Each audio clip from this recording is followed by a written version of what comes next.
Earlier this year, we met a young man named Ben Thompson who was forced to live in a nursing home because there were few alternatives for young people with disabilities with acquired brain injuries and the like. Well, recently I got to see some other accommodation options for young people who have similar high care needs. Take a look. She's my twin sister. She's a part of me. Without her, I'm nothing, and I need her. And it's just heartbreaking knowing that this has happened to her. Nicole Tierney was a typical 29-year-old. She planned to travel the world and was about to become an auntie for the first time. But in May last year, she went into hospital for a routine operation that went wrong. She suffered a post-operative complication that resulted in her having a stroke and then seizures, which has now left her in the condition she is with an acquired brain injury. She needs 24-hour care. It's been very difficult for my husband, Steve, and I. We both look after her here at home. We've had to cut our work by half, which has put an enormous financial strain on us. There you go. Most of us would think that the system is there to look after us, and the reality is it's actually not there to look after us, and we end up with two choices in that situation, generally speaking. One is to be put into aged care, and the other is to be cared for at home. Look at Mum. Good girl. Good, well done, Nicole. Did you ever think of putting Nicole in a nursing home? No, never. There was never any way in this world was she going to a nursing home. Eyes open. She'd just wither. There'd be no stimulation. Eyes open. No one wants their loved one left like that.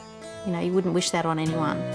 Just imagine what it would be like to be surrounded by people who are generally on average 86 years of age, who have a life expectancy of less than 3 years. Imagine what that does to you. Right now, 700,000 young Australians with high care needs are being cared for at home by family and friends.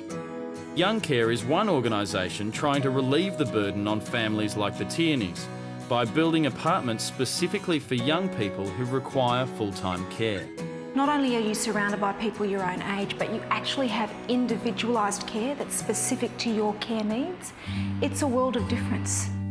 The average person doesn't understand the dilemma of being a young person in a nursing home. I mean, where I was, I think if I watched or heard the sound of music one more time, I would just about break the equipment they played it on. Bronwyn Tarleton was put into a nursing home when her multiple sclerosis got so bad she needed round-the-clock care. But after moving into one of the Youngcare Apartments 3 years ago, she says she's regained her independence. I felt like all of a sudden I could actually live a full life again. They have given young people like myself something that was beyond our wildest dreams. That's it. Keep your head up for me. Keep your head up. That's really good. I'd love to see one day Nicole be able to go into one of the apartments. As we get older, I don't want to have to pass over what we're doing to Nicole's sisters because I don't think it's fair. I think they need to have their lives. Construction is currently underway for 7 new Youngcare apartments on the Gold Coast. Next on the list are Sydney and Melbourne. What I would like to say to everybody out there that does have a disability, that is looking down that barrel, that there is hope for them.